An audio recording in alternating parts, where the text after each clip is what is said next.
सियासत में आज सवाल सिर्फ बयान का नहीं, पहचान का है। एक तरफ नसीमुद्दीन सिद्दीकी जो बसपा छोड़कर समाजवादी पार्टी में पहुंचते हैं और आज पहुंचे हुए थे मुरादाबाद, और उनसे जब पूछा जाता है क्या ओवैसी 2027 में हानिकारक हो सकते हैं तो वो एक बहुत बड़ा तंज कसते हैं। वो कहते हैं कि कौन ओवैसी, मैं पता करूंगा और बताऊंगा कि ओवैसी आखिर कौन है। मैं नहीं जानता किसी ओवैसी को।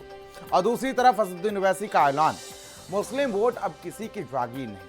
क्या सिर्फ जुबानी जंग है या 2027 से पहले मुस्लिम राजनीति का एक महाभूकंप है?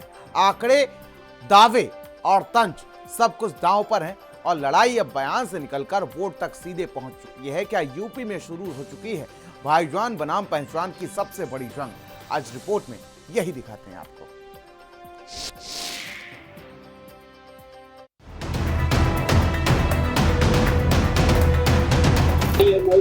कितनी बड़ी आप चुनौती मान रहे हैं? कौन? नसीमुद्दीन सिद्दीकी नहीं जानते कौन है ओवैसी? नसीमुद्दीन सिद्दीकी नहीं जानते कहाँ रहते हैं ओवैसी? ओवैसी? ओवैसी मैं पता करूंगा कौन है ओवैसी। कहाँ रहती? मैं पता करूंगा। उत्तर प्रदेश की सियासत में शब्द ऐसे गूंजे जैसे किसी ने मंच से नाम नहीं सीधे राजनीतिक अस्तित्व को चुनौती दे डाली हो। एक ऐसा नेता जिसकी पार्टी मुस्लिम राजनीति की धुरी बनने का दावा करती हो, उसी ओवैसी को लेकर समाजवादी पार्टी के नेता नसीमुद्दीन सिद्दीकी ने ऐसा तंज कसा जिसने राजनीतिक गलियारों में हलचल मचा दी। कितनी बड़ी आप चुनौती मान रहे हैं? कौन? कौन है? ओवैसी? ओवैसी कहाँ रहती? मैं पता करूंगा। जब 2027 यह बयान किसी ने ऐश्वर्या का नहीं बल्कि उत्तर प्रदेश की राजनीति के पुराने और मजे हुए खिलाड़ी नसीमुद्दीन सिद्दीकी का है।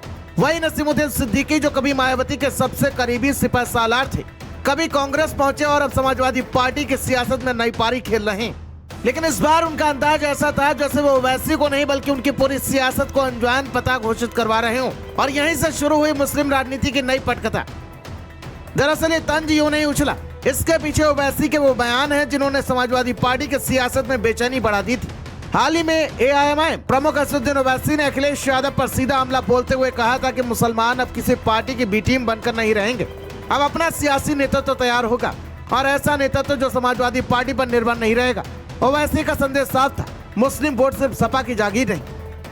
और यही बात समाजवादी पार्टी खेमे को चुभ गई, क्योंकि यूपी की राजनीति में मुस्लिम वोट बैंक सिर्फ एक आंकड़ा नहीं बल्कि सत्ता की सीढ़ी माना जाता है। ऐसे में नसीमुद्दीन सिद्दीकी का कौन ओवैसी वाला तंज दरअसल उसी राजनीतिक चुनौती का पलटवार माना जा रहा है। चलिए आपको बता दें कि ओवैसी वर्सेस समाजवादी पार्टी की 5 वजह आखिर क्या है और आखिर क्यों मुस्लिम वोट पर जंग है। 2027 से पहले मिशन मुस्लिम, यूपी में ओवैसी फैक्टर का धमाका, सपा के वोट बैंक में सीधी सेंधमारी, 2 करोड़ वोटरों पर सियासी जंग, अखिलेश के गढ़ में ओवैसी की एंट्री। इधर दावा किया जा रहा है कि बड़ी संख्या में मुस्लिम समुदाय के लोग ओवैसी की पार्टी से जुड़ रहे हैं, जिससे समाजवादी पार्टी की बुनियाद कमजोर पड़ सकती है। करोड़ों वोट, 90 लाख सदस्य और दावा असली नेता ओवैसी हैं। यूपी की सियासत में जब ये आंकड़े हवा में उछले तो मानो एक नई राजनीतिक पटकथा लिखी जा चुकी हो, जहां वोट सिर्फ संख्या नहीं बल्कि ताकत का ऐलान बन चुके हैं। ओवैसी के खेमे से आया दावा सीधे समाजवादी पार्टी की उस जमीन को चुनौती देता है। पार्टी का कहना है उत्तर प्रदेश में उसके 90 लाख से ज्यादा सदस्य जुड़ चुके हैं। यह आंकड़ा बिहार और महाराष्ट्र चुनाव के बाद तेजी से बढ़ा है। करीब 30 लाख नए सदस्य जोड़ने का दावा किया जा रहा है, जिसमें 80% से अधिक मुस्लिम बताए जा रहे हैं। 24 लाख नए मुस्लिम जोड़ने की बात भी सामने आई है, जो राजनीतिक गलियारों में चर्चा का विषय बन गया है। क्योंकि अगर ये आंकड़े जमीन पर मजबूत हुए तो यूपी के चुनावी गणित पूरी तरह से बदल सकते हैं। अब सबसे बड़ा सवाल, क्या समाजवादी पार्टी को लगेगा मुस्लिम वोट बैंक में बड़ा झटका? चुनाव भी दूर है और सियासत में माहौल गर्म हो चुका है, लेकिन इतना तय है, ओवैसी बनाम अखिलेश की खामोश जंग अब सिर्फ बयानों में नहीं बल्कि वोटों के मैदान में भी तेज होती हुई नजर आ रही है, जहां हर दावा एक बार है और हर आंकड़ा एक सियासी धमाका। स्पेशल डेस्क, भारत समाचार। और अब भारत 360 में एक बहुत बड़ी खबर की बात